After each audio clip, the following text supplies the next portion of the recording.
Kagulat World, hindi lang sa court humahataw ang ating tennis queen, kundi pati na rin sa big screens ng Melbourne.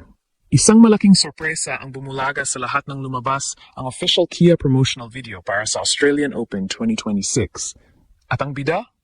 Walang iba kundi ang ating pambato na si Alex Eala. Ang video na ito, na mabilis na naging viral, ay nagpapakita kay Alex bilang simbolo ng movement that inspires. Isang patunay na ang kanyang popularidad ay abot langit na. Sa bawat kanto ng Melbourne Park, ang mukha ni Alex ang sumasalubong sa mga fans, kasama ang mga dambuhalang pangalan tulad ni Rafael Nadal. Pero hindi lang iyan, mga Kagulat World.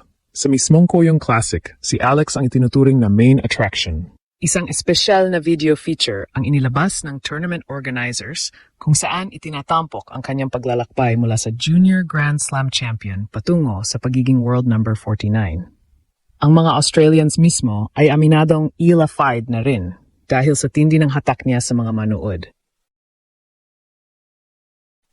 Ang ticketing booth sa Koyong ay dinudumog hindi lang ng mga Aussies kundi ng libo-libong Pilipino na gustong mata ang ating pambato bago ang Australian Open. Bakit ito ginulat ang mundo moment?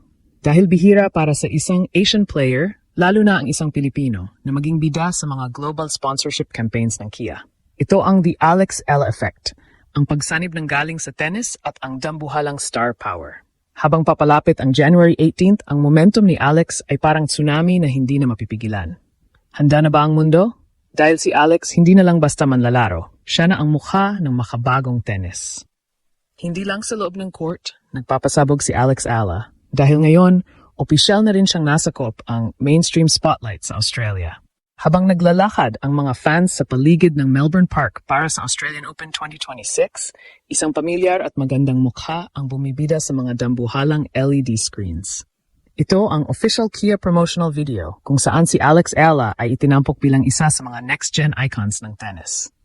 Isipin nyo, mga Kagulat World, kasama ni Alex sa promotional campaign na ito ang mga legends at top-tier players na nagpapatunay na ang kanyang star power ay hindi na lang pang Pilipinas. Ito ay pang buong mundo na. Sa viral video na ito para sa Kia, na isa sa mga pinakamalaking sponsors ng Australian Open, ipinakita si Alex na nagpapakitang gilas ng kanyang signature left-handed forehand kasabay ng tagline na movement that inspires.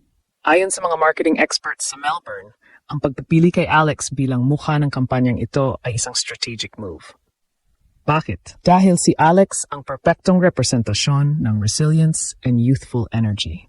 Matapos ang kanyang historic jump sa world number 49, ang bawat brand ay nag-unahan na makuha ang kanyang pirma. Ang video na ito ay mabilis na kumalat sa TikTok at Instagram na umani ng milyon-milyong views mula sa mga Pinoy at international tennis fans na bilib sa kanyang global appeal. Pero hindi lang iyan ang pasabog. Sa mismong Koyong Classic, si Alex ang itinuturing na main attraction ng women's field. Isang hiwalay na promotional video ang inilabas ng Koyong Lawn Tennis Club kung saan ang spotlight ay nakatutok sa kanyang paglalakbay. Mula sa pagiging batang nangangarap sa Rafa Nadal Academy hanggang sa pagiging the first Filipina to break the top 50, si Alex ang naging bentahe ng organizers para maubos ang tickets para sa January 13-15 schedule. Sa katunayan, tinawag siya ng Australian media bilang ang Pinoy sensation that everyone wants to watch. Habang ang ibang players ay nakatutok lang sa practice, si Alex ay abala rin sa pagharap sa media dahil sa tindi ng demand sa kanyang presensya. Ang kanyang popularidad ay umabot na sa puntong pati ang mga Australian kids ay humihingi na ng kanyang autograph sa labas ng court. Ang Alex Eala Effect ay ramdam na ramdam. Ang stadium seats para sa kanyang laban ay halos sold out na dahil sa dami ng mga Pilipinong naninirahan sa Victoria na gustong makasaksi sa kanyang commercial era.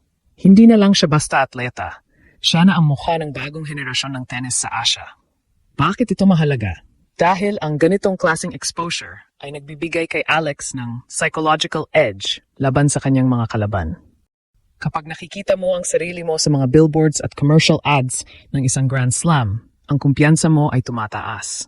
Si Alex ay pumapasok sa Australian Open na hindi lang bitbit ang kanyang raketa, kundi bitbit ang suporta ng mga dambuhalang global brands. Handa na ba tayo sa susunod na kabanata? Dahil ang video na ito ay simula pa lang ng kanyang dominasyon sa labas at loob ng court. Alam nyo ba, mga kagulat world, na hindi lang sa bilis ng kanyang racket nagulat ang Australia, kundi sa tindi rin ng kanyang screen presence. Ang kumakalat na Kia promotional video ay hindi lang basta ad. Ito ay isang passing of the torch moment.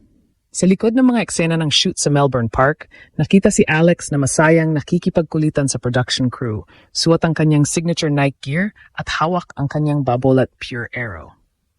Ayon sa mga nakasaksi, maging ang mga director ng Kia ay namangha dahil sa natural charm ni Alex. Isipin niyo, sa gitna ng mga veteranong tulad ni Rafael Nadal na matagal na mukha ng Kia, si Alex ang nagdala ng bagong enerhiya na tinatawag nilang the future of Asian tennis.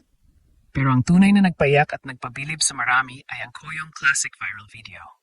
Sa feature na ito, ipinakita ang cinematic shots ni Alex habang naglalakad sa Garden Square ng Melbourne.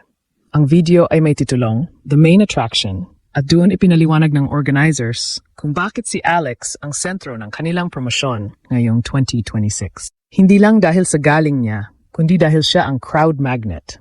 Sa bawat ngiti niya sa video, kitang-kita ang kumpiyansa ng isang babaeng galing sa mahabang 18 tournament run noong 2025 at ngayon ay handa ng anihin ang bunga ng kanyang hirap. Bakit ba ganito na lang kabilis ang pag-soar ng popularidad niya? Analyze carefully. Noong March 2025, si Alex ay nasa world number 140 pa lang. Pero matapos niyang patalsikin sina Iga Swiatek at Madison Keys sa Miami, ang kanyang market value ay sumabog. Ngayong nasa world number 49 na siya, hindi na lang siya Filipino pride. Siya na ay isang global commodity. Ang mga Australian fans na dati ay hindi siya kilala, ngayon ay nag-unahan ng bumili ng merch na may pangalan niya. Sa katunayan, ang search volume para sa Alex Iala Australian Open ay tumaas ng 400% simula nang lumabas ang mga viral videos na ito. Heto ang behind-the-scenes secret. Sinasabing si Alex mismo ang nagbigay ng ideya para sa ilang shots sa Kia video para ipakita ang kanyang pagmamalaki sa kulturang Pilipino. Ang pagsingit ng kanyang kuwento tungkol sa kanyang pamilya at ang sakripisyo ng kanyang ina na si Riza Maniego Ala ay nagbigay ng emotional depth sa campaign.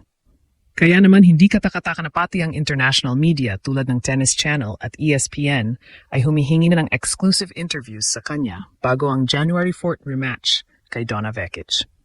Ang pagiging starring ni Alex sa mga videos na ito ay hindi lang swerte. Ito ay bunga ng kanyang pagiging unstoppable. Habang ang ibang players ay nakatutok lang sa baseline, si Alex ay nakatutok sa pagbuo ng isang legasiya na lalampas sa court. Siya ang mukha ng pag-asa, ang boses ng bagong henerasyon, at ang reynang handang sumakop sa bawat screen sa Melbourne. Handa na ba kayo sa final execution? Dahil ang video takeover na ito ay preview pa lang ng kanyang gagawing main event sa Australian Open.